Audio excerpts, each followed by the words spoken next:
tu es marié, ça fait 10 ans que tu es marié avec ton mari, vous avez 4 enfants ou même 3 enfants. On en a 3. Ok. Or, tu as eu 3 enfants avec ton mari. Et quand tu as eu les enfants avec ton mari, ta petite sœur, parce que tes parents étaient allés dans un autre pays et elle se retrouvait seule, tu as décidé de la prendre chez toi. Donc ta petite sœur, tu l'as acceptée chez toi, tu l'as hébergée.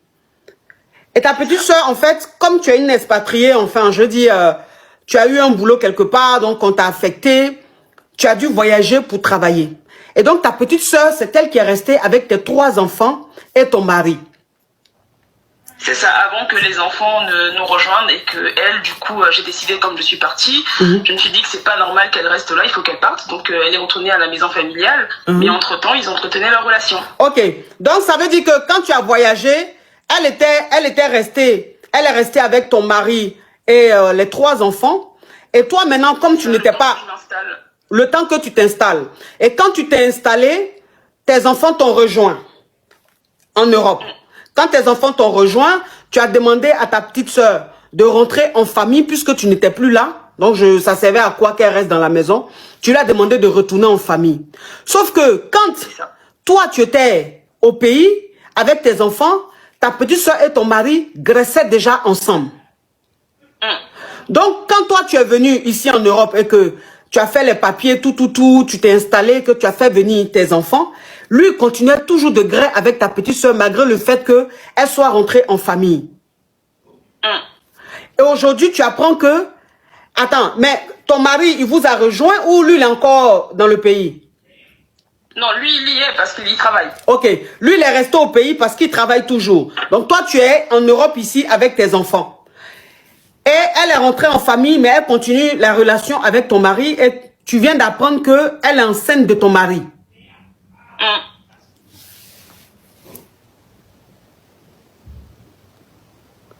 Mais dans quel monde vivons-nous? Mais ma chérie, tu as appris ça comment? J'ai appris ça par des personnes interposées et étant donné que je rentre tout le temps, j'ai fait mes petites enquêtes et je les ai vues moi-même de mes propres yeux en train de fricoter. Je les ai vues, c'est assez... Enfin,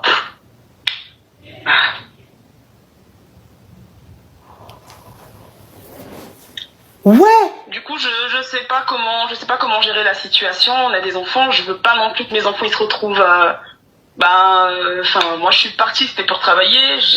Voilà, j'ai pas envie que mes enfants ils se retrouvent à être dans une famille monoparentale. Mais entre temps, le monsieur, c'est un agneau, hein. Vous me voyez, c'est un agneau. Je n'ai jamais imaginé qu'il le fasse. Il y a combien d'années d'écart entre vous? 8 ans à peu près, 8. Il y a 8 ans. Il y a 8 ans, ta petite soeur et toi. C'est ça. Ok. Donc, maintenant que tu as appris qu'elle est enceinte de ton mari, est-ce que tu as demandé, est-ce que tu as parlé de ça avec ton mari? Est-ce que tu as essayé d'en parler avec la famille? Ou Aminata, merci Jeanne, merci Aminata Koulibaly, merci. Merci, elle dit merci Réjeanne, merci Macavia.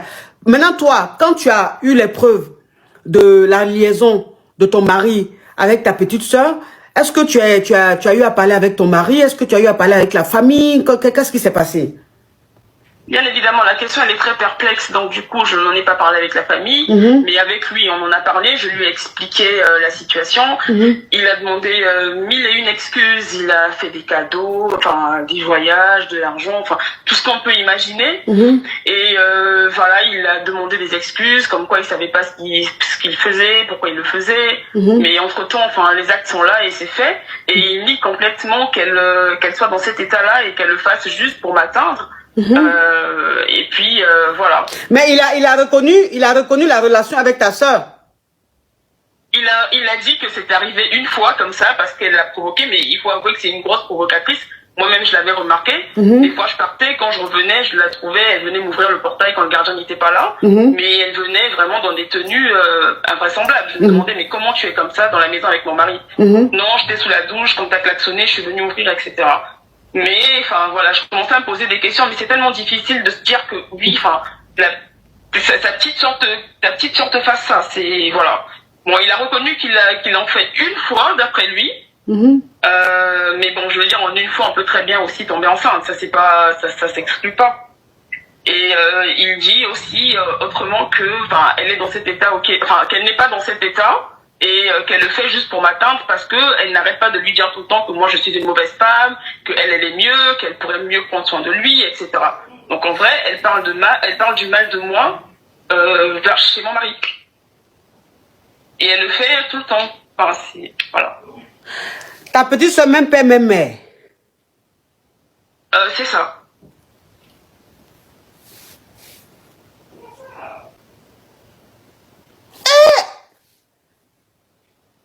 Et donc je me dis, moi j'ai pas envie de parler avec elle parce que, enfin, moi je n'ai que des idées sombres dans ma tête. Donc autant ne pas parler avec elle parce que sinon je vais commettre l'irréparable. Et du coup je me retrouve dans une situation que je ne sais pas et que je n'arrive pas du tout à gérer et à régler. J'en ai pas parlé aux parents parce que bon, ils ont un certain âge. Pour l'instant, j'ai géré qu'avec mon mari et quelques amis, mais je viens vers vous parce que justement, je ne sais pas quoi faire et comment régler la situation. Ma chérie, franchement, ce que je vais te dire, peut-être que tu ne veux pas, c'est pas ce que tu veux entendre, mais je n'ai pas envie de ne pas pouvoir me regarder dans le miroir.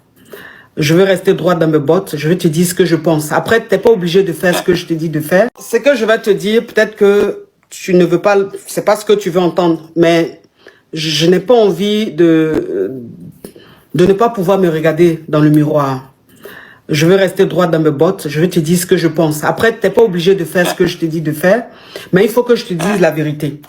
Tu peux pas rester avec un homme comme ça. Tu sais, il y a des choses qui peuvent arriver dans un foyer. C'est pour ça qu'on dit dans les foyers, il peut y avoir des crises. Quand on dit il y a des hauts et des bas, ça veut dire dans les bas, il peut y avoir des crises, il peut y avoir l'infidélité, il peut y avoir plein de choses. La maladie, perte d'emploi, le manque d'argent, il y a plein de choses dans les bas. Mais je veux dire, il y a des limites. Ça, ce n'est même plus de l'infidélité. Ça, c'est un manque de respect. Ça, c'est un manque de considération. C'est-à-dire que quand toi, une femme, tu es dans ton foyer, quand ton mari ne te considère plus, parce qu'il y a des gens qui disent, mais un homme, de toute façon, ton homme qui te trompe, il te considère pas, il te respecte pas. Non, c'est pas pareil. C'est pas pareil. Parce qu'il y a des hommes qui trompent leur femme, mais qui aiment leur femme. Il y a des hommes qui sont infidèles, mais qui sont fous amoureux de leur femme. Et un homme qui trompe sa femme, c'est pas forcément un homme qui manque du respect à sa femme, non. Ça dépend de comment est-ce qu'il trompe sa femme. Ça dépend de comment il se comporte en trompant sa femme. Donc ça fait deux. Un homme qui trompe sa femme, qui montre à sa femme qu'il la trompe, qui envoie sa kisa à la maison, qui manque de respect à sa femme devant sa kisa, qui valorise sa kisa devant sa femme, cet homme-là, il n'est plus infidèle, il a un manque de respect, un manque de considération. Et un homme comme ça, tu le quittes. Parce que là, ta dignité est bafouée. Alors, c'est pareil. Et même c'est même pire, un homme qui te marie, qui a eu des enfants avec toi, qui va gré avec ta soeur, même père, même mère, ça veut dire que cet homme-là, il peut gré avec ta fille qui n'a pas eu avec toi, parce qu'il n'a pas de limite. Et donc un homme comme ça, il est très dangereux. Un homme comme ça, tu ne peux pas te sentir en sécurité avec lui. Parce que moi, je dis, un homme qui aime sa femme, un homme qui a du respect pour sa femme, ne peut même pas voir sa belle-sœur comme une femme. C'est pas possible. C'est comme une femme qui respecte son mari, ne peut pas voir son beau-frère comme un homme. C'est pas possible. C'est-à-dire que quand tu vois ta belle-sœur, tu la vois comme ta sœur.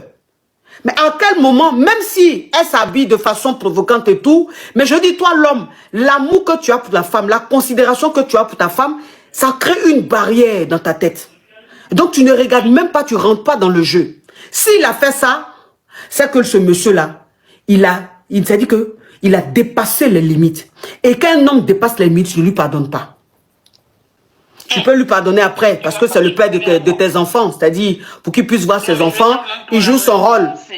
Ouais, il joue son rôle de père. Mais toi et lui, pour dire relation amoureuse, mariage, consommer le mariage, c'est fini. Tu divorces avec lui. Oui. Il a souillé ta vie, il a souillé ta dignité, il a bafoué ton honneur.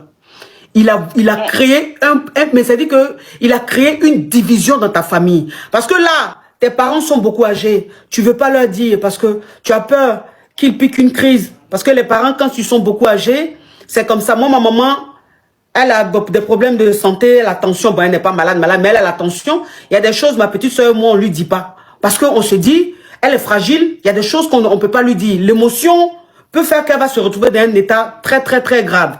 Donc, il y a des choses qu'on ne dit pas. Tu ne veux pas dire à tes parents, c'est normal parce qu'ils sont âgés, ils ont peut-être des petits soucis de santé, tu n'as pas envie de les perdre à cause de ça. Mais moi, je te dis simplement, ce monsieur, tu demandes le divorce. Tu demandes le divorce. Il n'y a pas à faire de dire oui, pardon. Il n'y a pas à faire de dire c'est-à-dire que. Il n'y a pas à faire de dire c'est ton mari. Tu demandes le divorce. Et ta petite soeur, tu mets une croix sur elle à vie. Elle, tu mets une croix sur elle à vie. Parce que le fait de dire à ton mari que tu es mauvaise et que c'est avec elle que lui peut mieux se sentir, c'est elle qui peut prendre soin de lui, ça veut dire que vous êtes sortis dans le même ventre, mais tu es sorti du même ventre que ton ennemi. Ça veut dire que ta petite soeur là, elles peuvent te faire quelque chose. Elle est jalouse de toi. Depuis que vous êtes petite là, elle t'envie. Elle envie ta vie. Elle envie ton bonheur. Elle envie tout ce que tu fais. En fait, elle t'envie. Donc tout ce que tu as, tout ce que tu fais, elle envie ça. Et une petite soeur comme ça, il faut la mettre à l'écart, très loin de toi et très loin de tes enfants, ma chérie. Tu demandes le divorce. Tu demandes le divorce. Tu ne lui pardonnes pas. Tu ne lui pardonnes pas. Oui. Au revoir, ma caviar. Oui. Ah non, ça, je rigole pas avec ça. Ça, là, je rigole pas avec ça. Ça, c'est... Non, non, non. Hish! Tu agrées ma petite soeur? Mais comment toi et moi, on va se retrouver encore en train de gré? Comment je vais te regarder pour que tu puisses me gré? Non, mais c'est pas possible. Ah, c'est pas possible. Je pourrais même plus te regarder en face. Ah, non, non, non. C'est pas possible. Même si on dit mariage. Non, non, non. Ça, là, c'est trop... C'est trop... Merci d'avoir regardé cette vidéo jusqu'à la fin. J'espère que vous l'avez aimé. Alors, partagez-la à plusieurs personnes. Likez la vidéo. Commentez. Abonnez-vous à la chaîne et activez la cloche de notification si vous aimez ce genre de contenu. Merci à vous. Bisous.